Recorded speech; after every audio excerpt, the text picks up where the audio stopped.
Au bord de la Méditerranée, depuis 2 ans, ces plages étaient devenues le principal point de départ de l'immigration clandestine. Sabratha, un territoire tenu par des milices très puissantes, armées de leurs propres chars d'assaut. Après 3 semaines de violents combats, l'armée libyenne vient de leur reprendre la ville. Ces milices s'étaient spécialisées dans un trafic très lucratif. Un sinistre commerce dont les autorités n'ont toujours pas mesuré l'ampleur.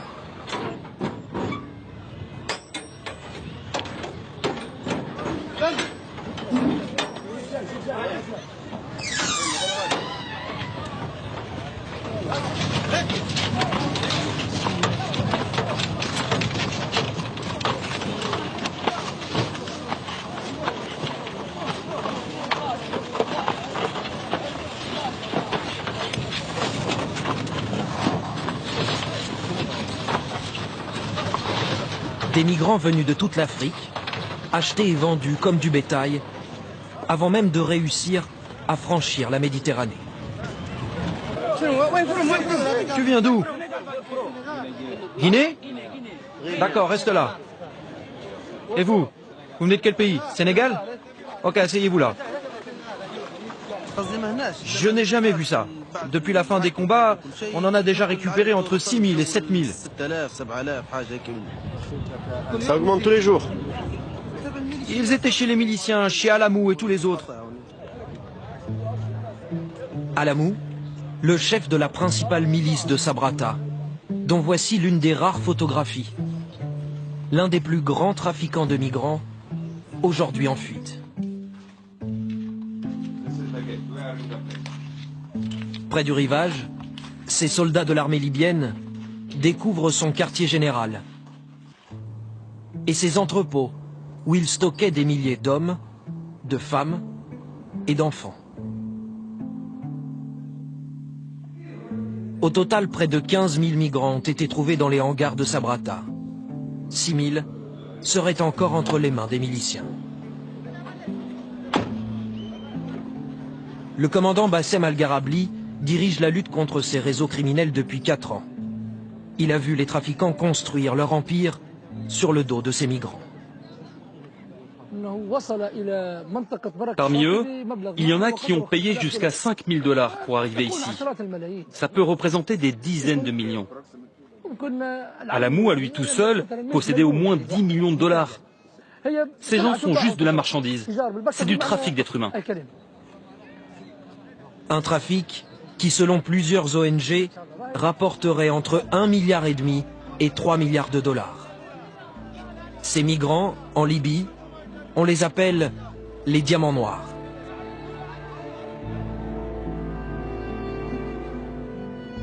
Avant de rejoindre la Méditerranée, ils doivent accomplir un long et périlleux voyage.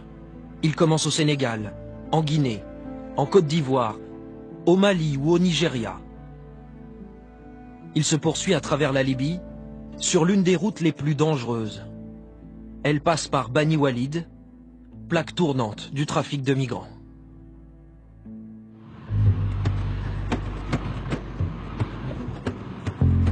À 150 km des côtes libyennes, dans le désert, la ville de Bani Walid est une oasis. Une enclave où le drapeau libyen est absent. Ici, c'est le vert qui domine, la couleur de ceux qui sont restés fidèles à Mouammar Kadhafi. Une zone de non-droit où les djihadistes de l'État islamique font régulièrement des incursions et où les trafiquants prospèrent.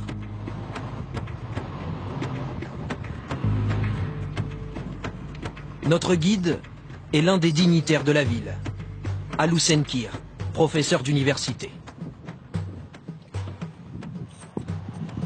Il nous emmène dans ce foyer dont il assure la sécurité.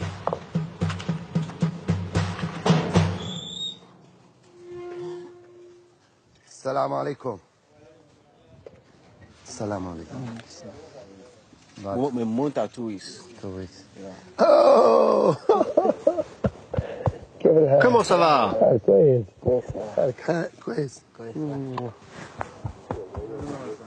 Ah, lui, c'est comme mon fils. C'est mon bébé. Ce lieu, c'est un refuge. On l'appelle la maison de la paix. Un endroit pour nos frères africains. Ce sont des migrants clandestins qui ont essayé d'accomplir leur destin, mais ils ont été kidnappés et enfermés comme des prisonniers.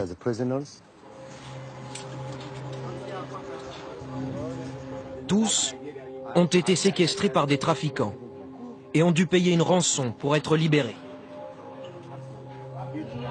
Sinali Fofana est ivoirien, il a 33 ans et il rêvait d'Europe.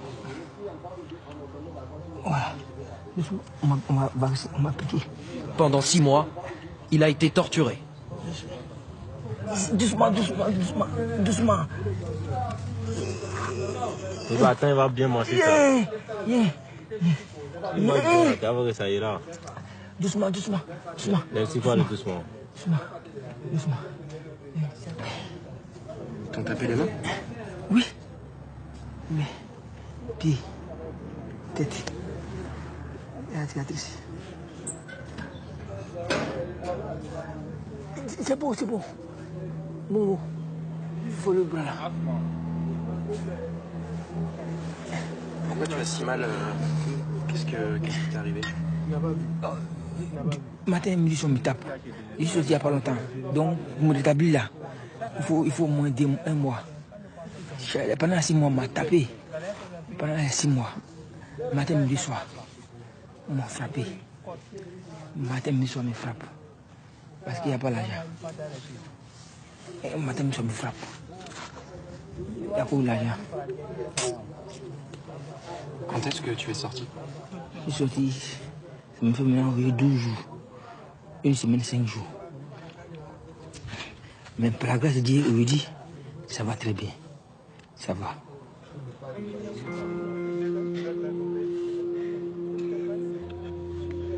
Sinali est passé par 3 prisons différentes. Sa famille a dû envoyer l'équivalent de 3 300 € pour que ses tortionnaires le relâchent.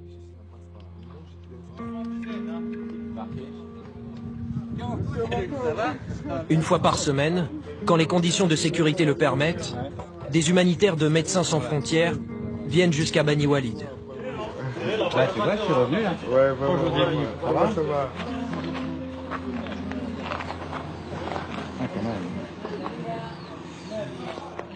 Les nouveaux arrivants, Oui. ils sont tous là? Non, Oui. C'est les premiers, les 7 premiers.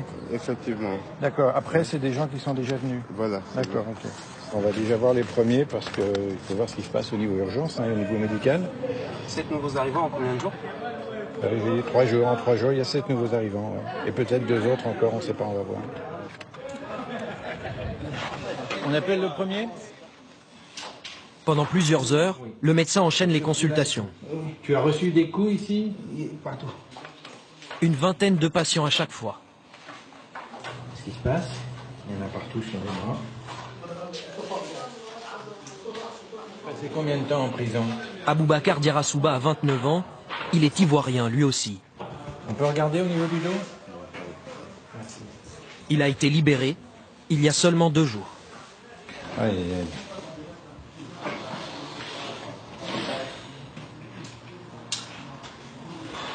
Bon. Olivier Demoinet intervient dans des zones de guerre depuis près de 25 ans. Tu as mal tout le temps en ce moment? La dernière fois qu'il a soigné ce type de blessure, Là aussi, ça fait c'était mal. lors du génocide au Rwanda. Ouais, sur la tête. Ça fait mal quand je plie là? Ouais. Il a lui aussi été battu d'une façon scandaleuse. Mais apparemment, il n'y a pas de fracture, c'est quand même ça qui est important. Mais je pense que ce dos est un reflet de ce qu'il a vécu. Il y a de quoi avoir quelques inquiétudes. Vous avez l'air ému Oui, c'est d'émotion parce que quand on a un tel niveau de souffrance et de barbarie, même après des missions multiples et répétées dans des contextes difficiles, c'est pas possible d'être blasé, de rester insensible à tant de souffrance. Voilà. Non, on m'a trop frappé, voilà. Dans le bois, les tuyaux de pompe, dans les fils de courant qu'ils enroulent. Ces gens ne sont pas des humains.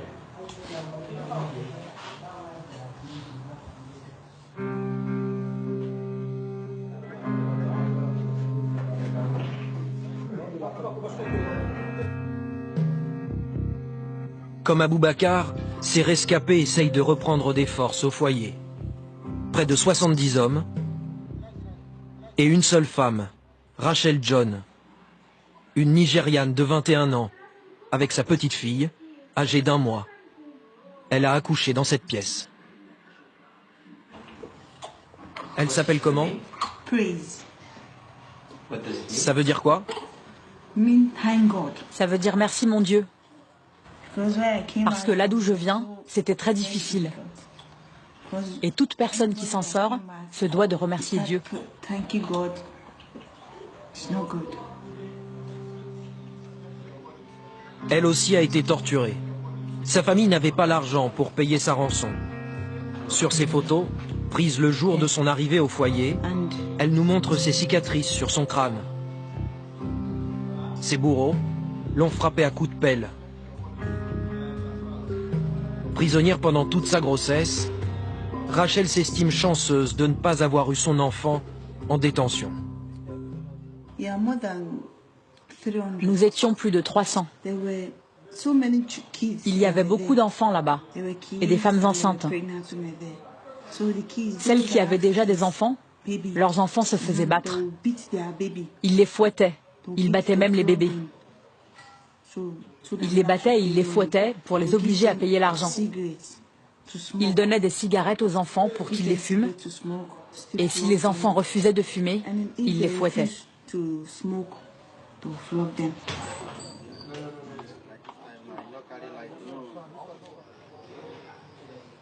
Rachel a renoncé à rejoindre l'Italie. Elle souhaite rentrer chez elle au Nigeria, mais sans ressources. Elle est coincée à Bani Walid.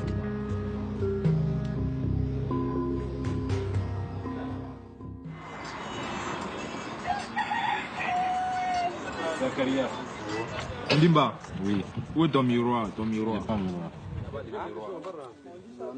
Le foyer est le seul endroit où ces migrants retrouvent un peu de dignité. Libérés d'une douzaine de prisons différentes, tous nous décrivent la même méthode. Implacable.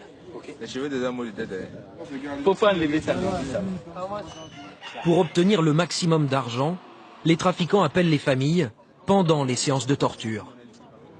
Les proches de Demba ont ainsi entendu depuis le Sénégal le jeune homme se faire électrocuter. On a lancé mon numéro de ma maman. Quand j'ai commencé de parler à maman, ok, on m'a attrapé, on m'a branché le courant là. J'ai crié, maman, maman, maman, maman. Maman, il faut payer mon argent. Il faut payer, il faut me libérer, sinon on va me tuer ici. Si ta maman a écouté ton voix de crier comme ça, tu pleures, ta maman ne peut pas rester calme là-bas. Bon, ils vont trouver solution pour te libérer. Pour trouver solution, même s'ils vont prendre le crédit d'argent pour te libérer seulement. Certains vendent même leur commerce ou leur maison. Une fois la somme réunie entre 500 et 3500 euros, les familles l'envoient aux ravisseurs via des transferts internationaux. Mais là encore, sans être sûr que le racket va s'arrêter.